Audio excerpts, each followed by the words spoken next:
This property is amazing. It's worth $1.5 million. Wait, there's no way we can afford a place like this. But didn't you say your dad would help with the down payment? If that's the case, there shouldn't be a problem. Even so, this is just too expensive. There's a limit, you know. While discussing a new home with my husband, he suggested an ultra-luxurious property costing over $1.5 million. My father had agreed to help with the down payment, but how much was he expecting to burden him with? I was appalled at the audacity my husband showed after marriage. Somehow we managed to decide on a property to view. The place was more fantastic than its price, captivating both my husband and me. This place has a large garden, perfect for enjoying barbecues outside. Wow, that's incredible. I'll go check out the garden. Ah, then I'll wait. It's this way. The moment my husband stepped out to the garden, I was pulled into another room by the real estate agent. As soon as we entered, the agent closed the door with a bang and immediately locked it. Confused and scared with my husband outside, I began to tremble with fear. "I'm sorry for being so rude, but there's something I need to tell you. Your husband, you should run away from him right now." His unexpected statement left me speechless, but the shocking truth he revealed next made my face turn pale. At the same time, I vowed to divorce such a husband. "My name is Juliana. Currently, I'm living with my boyfriend of 1 year. We've been dating with marriage in mind, maintaining a great relationship even after a year. Known as a perfect couple among our friends, we're both over 28 and not yet married, but it feels like we're counting down to it. I'm going out for drinks with friends, might not be back until morning. But that's okay, right? Staying out till morning. I'll try to come back early, but if we get carried away, I might end up drinking all night. Once we're married, I can't do this, so let me have my last hurrah, okay?" "All right, but don't drink too much and get wasted." I said this with a smile, sending him off. I really didn't want him to stay out all night and wished he'd come home on time. But his words gave me the impression that we were close to marriage, and I couldn't argue with that. I think the idea that we might get married soon made me more tolerant of his actions. Still, lately his frequent nights out have increased, and my dissatisfaction is not completely zero. "Hey, I might get a rare day off soon. How about we go out this coming Monday?" "Sorry, I have work. But you always finish on time, and we can go after that. I often work late, so it's okay. I have plans to drink with friends after work." "Really?" "Sorry, there's still a week until next Monday, and he already has plans for a drinking party." It felt a bit unnatural, and I was concerned that he wasn't making much time for me recently. If I suggest going somewhere on the weekend, he'd always has some excuse to decline. If he's free, he's either too tired and wants to rest or not feeling well. Of course, I was happy that he showed the intention to marry me, and I understood his desire to have fun before marriage. So I was trying to be accommodating, but that doesn't mean I want to silently accept being neglected like this. "But you haven't been making time for me recently. Can't we do something?" I promised to drink with high school friends I haven't seen in a long time, and everyone's coming to New York. So next time, okay? Well, when he puts it like that, I can't really say no. I knew I was being swayed by his persuasive words, but I had this fear that if I pushed too hard, I might upset him and jeopardize our marriage plans. So I didn't say much. I generally kept my emotions to myself, and even if I felt a little upset, I never became emotional. Being over 28, I think I was in a rush to get married. In hindsight, I should have been more discerning about my partner. Many of my friends were getting married, and I was fixated on the idea of marriage due to my age. By the way, what about us getting married? I want to live in a big new house after we get married. But we don't have much money yet. About that, if we decide to get married, my dad said he'd help with the down payment for a new house, so we don't have to worry about money. Really? Then I want to get married soon, too. Seems like good timing, right? Really? I'm so happy. Although it wasn't a romantic proposal, If it even counted as a proposal, we decided to get married. For me, the fact of getting married was more important than the words of the proposal. I was just happy that we were going to get married. Finally, I was going to get married. I was relieved not to be left on the shelf. Of course, I loved him, so I was happy about marrying him. But I also felt a sense of security in acquiring the status of a married woman. So I brought some brochures for new homes. How about this one? If we're getting a substantial down payment, we should buy a nice house. These are all over $1 million. Isn't that a bit too expensive? But your dad's putting down a significant amount, right? And your dad's a corporate executive. He's loaded.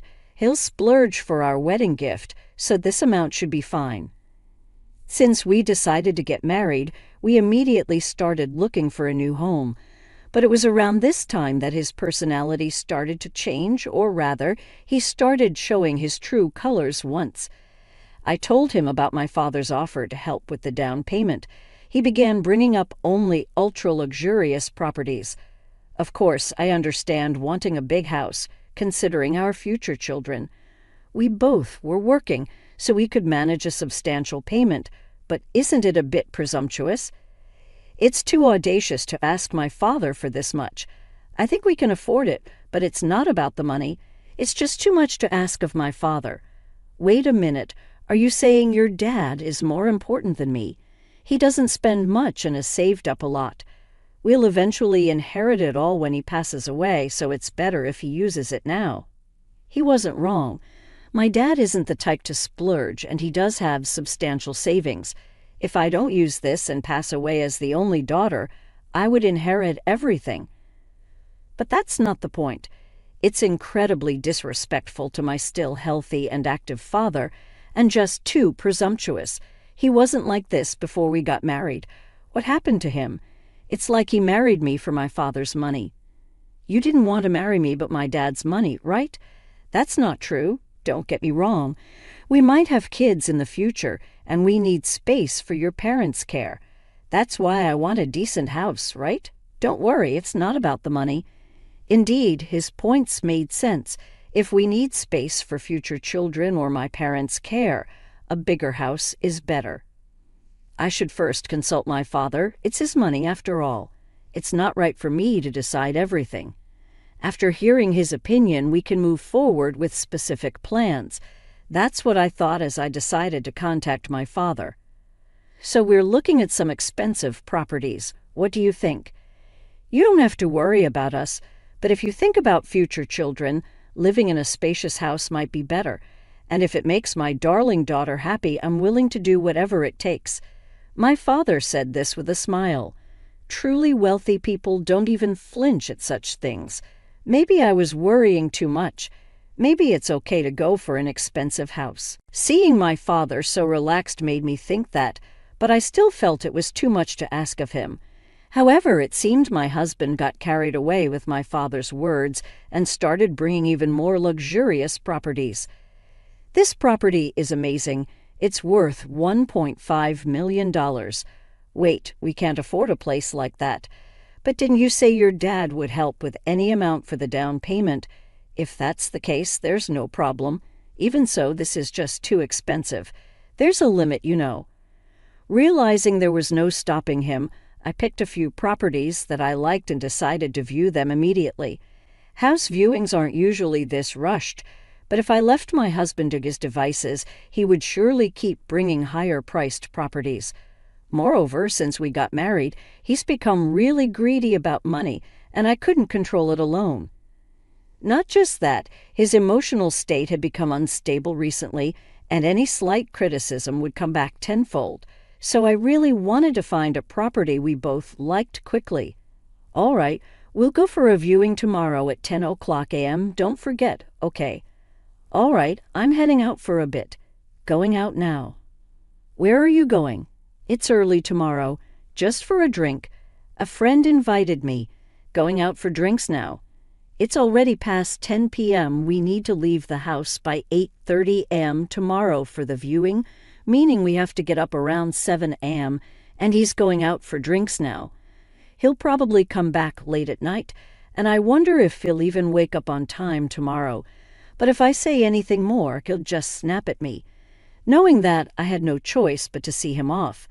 Really, he lacks common sense as an adult. He wasn't like this when we were dating. Was marrying him a mistake? I've been thinking that more and more recently. Please wake up, it's time. We'll be late if you don't hurry.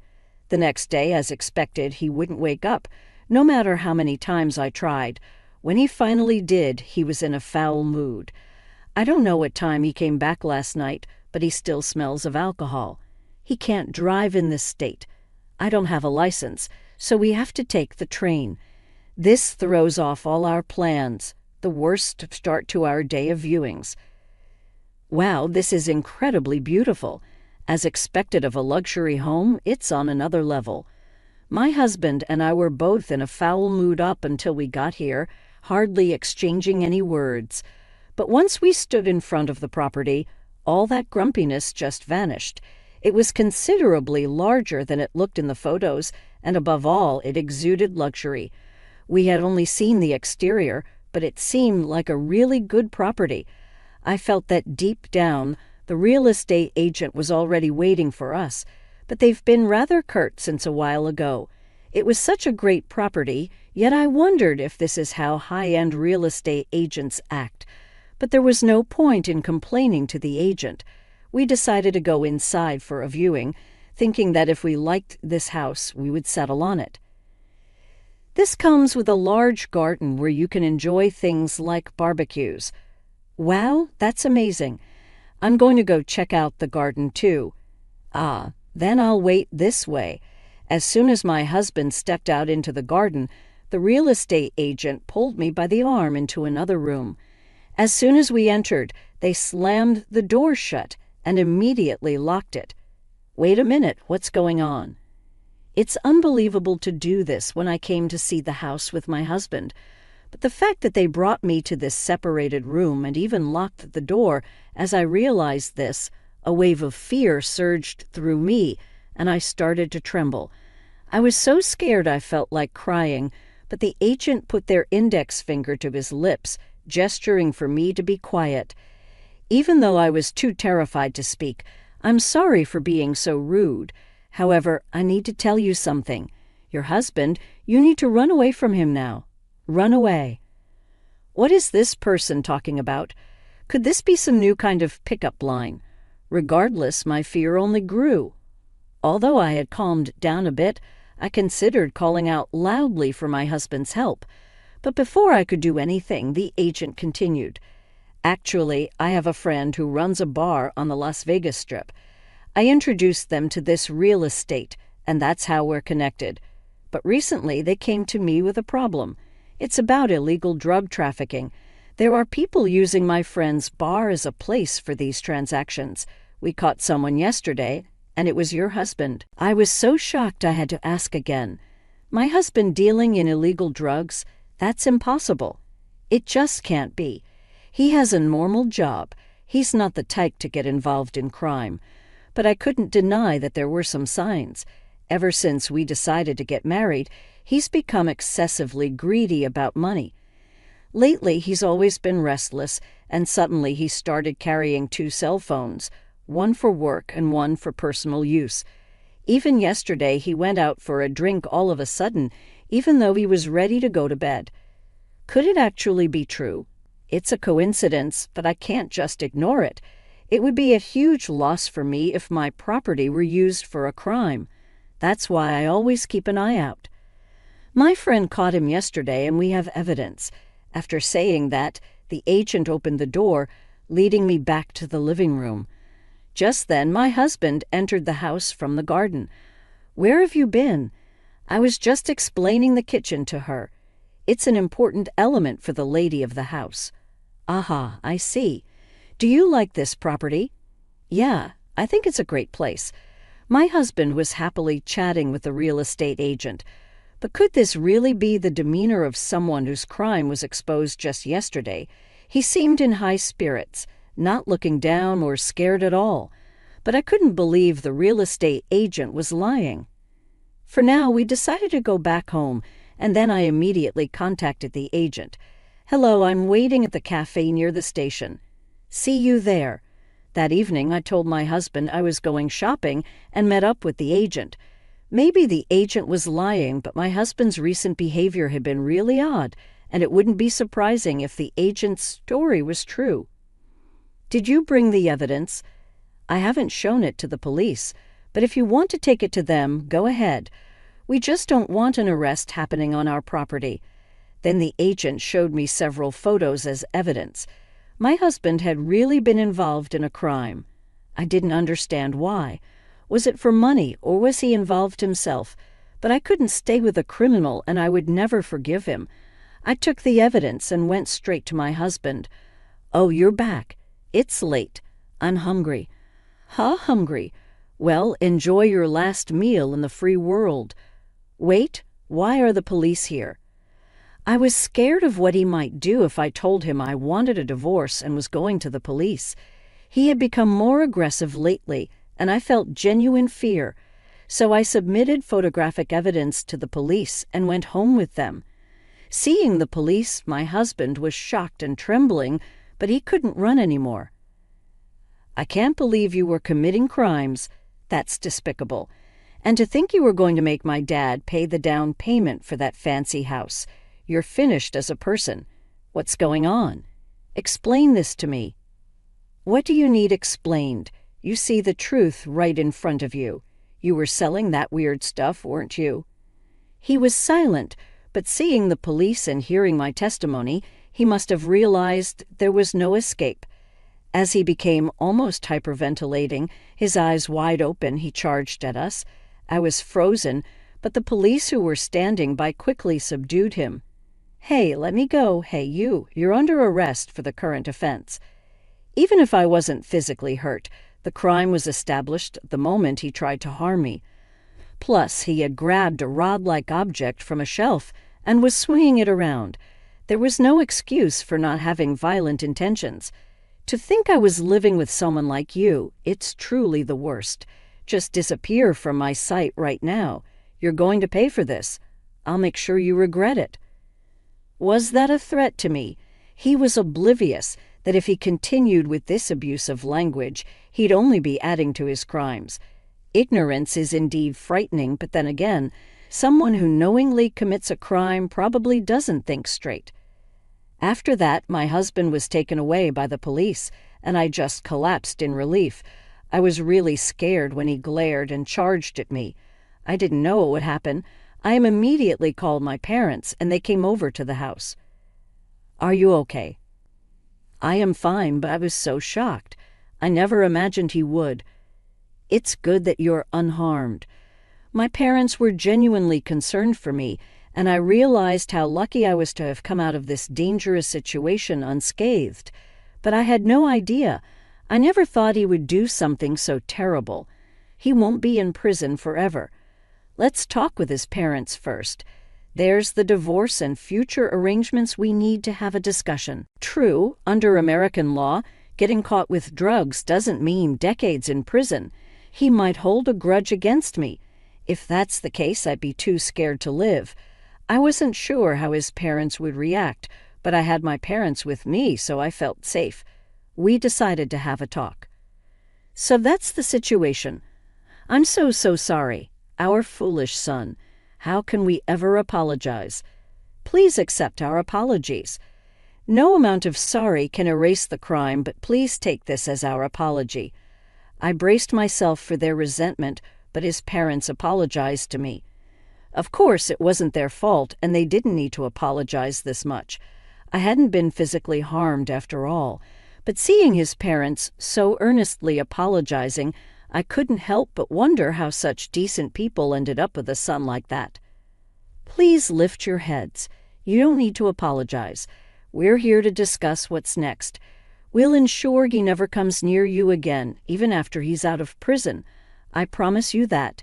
And it's not much, but could you accept this?" They said, almost crying and pulling an envelope from their bag. It was thick, likely containing about $100,000. "Wait a minute, what's this about? I can't accept such a large amount of money." "We know it's not much, but consider it compensation. What he did brought you a lot of trouble. Please accept it as a token of our feelings." But I didn't want to dismiss their gesture, but it felt wrong for his parents to take all the responsibility. "He's going to prison to pay for his crimes. The trouble he caused me is a separate matter." As I thought about this, thank you for your kindness. However, as adults in society, we should take responsibility for our actions. If this money is to be my daughter's, please promise that you will let him pay back the entire amount to you after his release. Of course, we won't be lenient with him and will make sure he's properly rehabilitated." I appreciated hearing that. "We truly sorry. His parents, my former in-laws, apologized right until the end. It's so unfortunate that such good parents ended up with a son like that.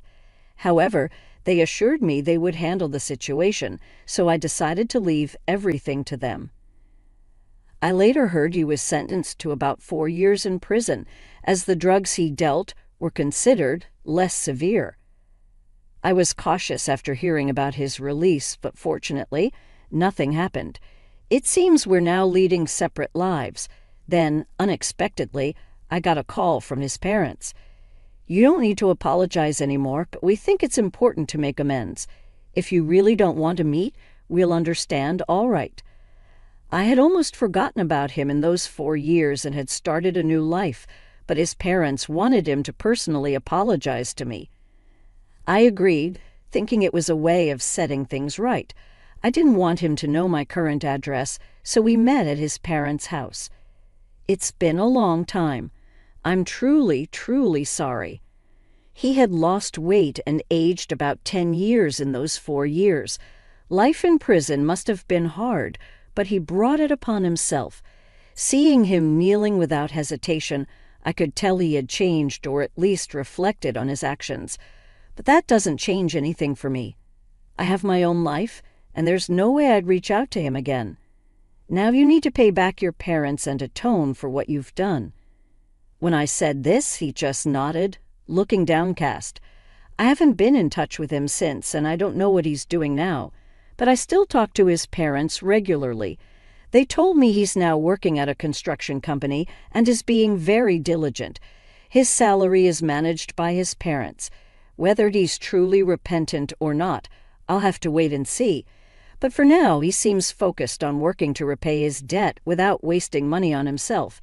He might fall back into his old ways, but if he does, his parents will probably cut ties with him. It's up to him now. I'll just let him be. "All right, everyone's ready. Let's go." "Yeah, by the way, I've since remarried and now live happily with my husband. My parents like him too. We often travel as a family, and I'm building a happy home with my second husband. Of course, there might be big problems ahead, but as long as my husband doesn't betray me, I'll support him no matter what. Once you betray someone's trust, it's hard to regain it. Relationships seem simple, but they're more complicated than you'd think. My ex-husband must have learned this the hard way. I just hope to live a life I can be proud of, always considering those around me, and not end up like him.